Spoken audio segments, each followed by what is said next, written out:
Cek ya. Oke, bismillahirrahmanirrahim. Assalamualaikum warahmatullahi wabarakatuh. Nah, hari ini kita akan belajar tentang unsur, senyawa, dan juga campuran. Ya.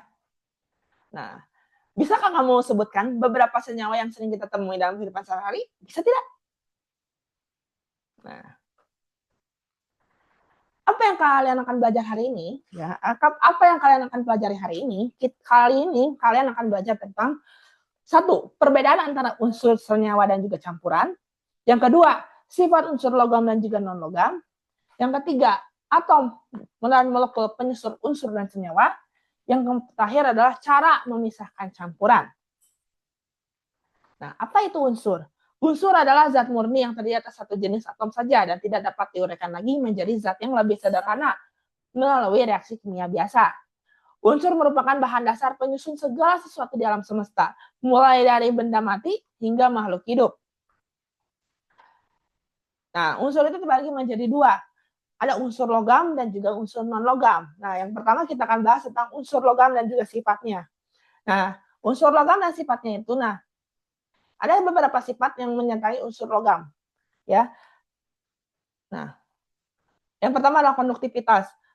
Maksudnya adalah logam itu merupakan salah satu bahan ya atau unsur yang dapat menghantarkan listrik dan panas yang baik. Yang kedua, kilap. Logam memiliki daya kilap yang khas seperti emas, perak, atau tembaga. Nah, daya tempa dan tarik. Nah, itu memungkinkan untuk dibentuk menjadi lembaran tipis atau kawat. Yang terakhir adalah kekerasan. Nah, logam itu bersifatnya keras dan juga memiliki densitas yang tinggi. Ya. Lanjut ya, next step. Contoh unsur logam ada emas, perak, tembaga, dan juga kita telah dipelajari di slide sebelumnya. Ya. Lanjut. Kegunaan untuk unsur logam yaitu adalah bahan konstruksi. Ya. Besi, aluminium, baja digunakan untuk membangun gedung dan juga jembatan. Yang kedua adalah perhiasan. Contohnya seperti emas, platinum, dan juga perak. Ya. Terusnya adalah kegunaan barang elektronik. Ya. Dalam pembuatan komponen elektronik, contohnya seperti tembaga, emas, perak, dan perak. Ya. Terus yang terakhir adalah industri kimia. Natrium, kalium, dan juga, berbagai macam bahan yang lainnya itu sering banget digunakan dalam proses industri kimia atau pembuatan reaksi kimia ya. Nah, ada yang kedua adalah unsur non logam dan sifatnya.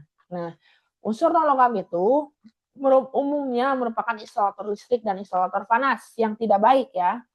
Yang baik, isolator itu adalah tidak dapat menghantarkan panas. Tidak dapat menghantarkan panas dan listrik. Yang kedua tidak mengkilap. Itu tidak memiliki bahan yang mengkilap seperti logam. Nah, biasanya non-logam itu umumnya bersifat rapuh dan juga mudah hancur. Nah, dan juga memiliki densitas yang rendah gitu umumnya ya. Contohnya seperti karbon dan juga oksigen, karbon dan juga karbon dan juga oksigen. Nah, kegunaan unsur non-logam itu adalah yang pertama adalah untuk merupakan unsur pembentuk senyawa organik dan juga anorganik. Unsur utama ya. Yang kedua,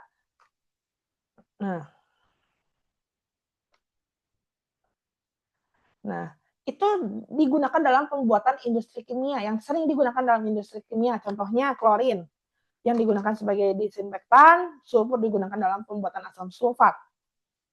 Nah, energi ya. Jadi bahan kimia non-logam itu sering sekali digunakan dalam pembuatan energi. Contohnya karbon dalam bentuk batu bara digunakan sebagai bahan bakar ya. Terus, ada atom. Atom itu adalah merupakan partikel terkecil penyusun unsur, terdiri dari proton, neutron, dan juga elektron. Nah di sini ada inti atom. Inti atom itu mengandung proton dan juga neutron. Sedangkan elektron ini mengorbit di sekitar inti. Ya, jadi ngurilingan iya, proton mah di tengah, elektron mah di dia, di sebelah sini. Ya, yang mengelilingi sekitar inti. Next ya. Senyawa. Senyawa adalah zat murni yang terbentuk dari gabungan dua atau lebih unsur berbeda dalam perbandingan massa tertentu, memiliki sifat berbeda dari unsur penyusunnya, dan terbentuk melalui ikatan kimia antara atom-atom unsur tersebut. Nah, ciri-ciri senyawa itu adalah yang pertama adalah komposisinya tetap. Perbandingan massa unsur-unsur dan penyusunnya selalu tetap. Ya, penyusun senyawa itu selalu tetap. Yang kedua, sifat senyawa itu memiliki sifat fisik dan kimia yang berbeda dengan unsur-unsur penyusunnya. Yang ketiga, dapat diuraikan jadi senyawa itu dapat diuraikan menjadi unsur-unsur penyusunnya melalui reaksi kimia. Contoh senyawa adalah air atau H2O, garam dapur HCl, dan juga asam sulfat H2SO4. Nah, molekul adalah partikel terkecil dari satu zat yang memiliki sifat zat tersebut. Molekul terdiri dari satu atom atau lebih dari satu atom, ya. Jadi molekul itu terbagi menjadi dua, adalah molekul unsur dan juga molekul senyawa. Kalau molekul unsur terdiri dari satu atom yang sama, ya. Kalau molekul senyawa terdiri dari lebih dari satu atom yang atau terdiri atas atom yang berbeda. Nah, campuran itu adalah gabungan atau dua atau lebih zat yang tidak bereaksi secara kimia dan mempertahankan sifatnya masing-masing. Campuran terbagi menjadi dua, ada campuran homogen. Ada campuran yang tidak dapat dibedakan karena dapat dilarutkan. Contohnya larutan gula, larutan air, ya. Larutan gula, larutan garam, itu termasuk campuran homogen dan tidak dapat dipisahkan. Sulit untuk dipisahkan dan sulit dapat dibedakan. Mungkin kayak jus stroberi, ya. Jus stroberi itu bisa masih, kalau udah dicampur itu udah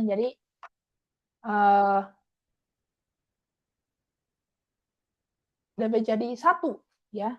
Yang kedua adalah campuran heterogen. Kalau campuran heterogen itu adalah campuran yang di mana komponen itu dapat dibedakan dan dapat terlihat dengan jelas oleh mata. Contohnya salad buah maupun salad sayur. Kalau ketika kita campurkan, kan tidak bisa dicampur, tidak dapat digabung warnanya kan. Jadi terlihat ini buah jeruk, ini buah apel, dan ini mayonesnya. Ya, terus ada pasir dan juga larutan pasir dengan air. Pasir dengan air kan tidak dapat dilarutkan, jadi bisa dilihat mana air, mana pasir. Ya. Nah, jenis-jenis campuran itu ada terbagi menjadi tiga. Ada larutan, ada suspensi, dan juga koloid. Kalau campuran larutan, itu adalah campuran homogen di mana zat terlarut sepenuhnya terdispensi dalam pelarut. Contohnya air garam dan juga teh manis. Nah, kalau suspensi adalah campuran heterogen di mana partikel padat terdispensi dalam cairan tetapi tidak larut. Contohnya campuran pasir dalam air, salad buah kan termasuk itu.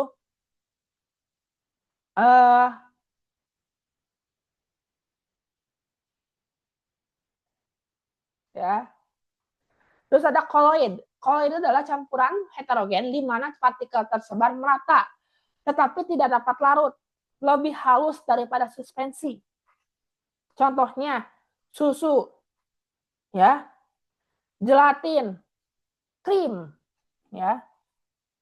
Gelatin itu adalah untuk sebuah bahan untuk mengesetkan, kayak gelatin itu ada yang bentuk lembaran, ada yang bentuk bubuk.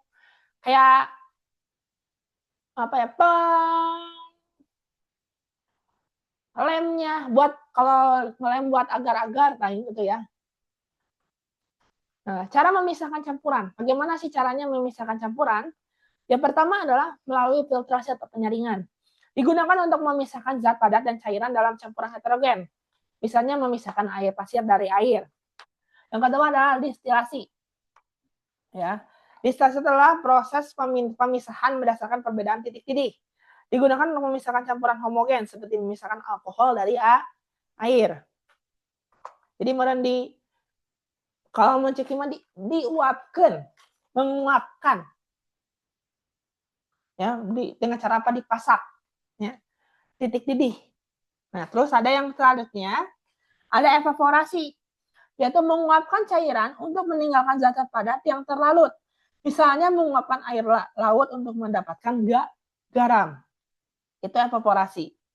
Yang seterusnya dekantasi, yaitu memisahkan cairan dari padatan dengan menuangkan cairan secara perlahan. Misalnya memisahkan minyak dari air. Yang terakhir adalah sentrifugasi. Sentrifugasi, yaitu menggunakan gaya sentrifugal untuk memisahkan zat berdasarkan massa jenisnya. Ya. Digunakan dalam laboratorium untuk memisahkan darah menjadi plasma dan juga sel darah. Oke ya, terima kasih atas pertemuan yang kali ini.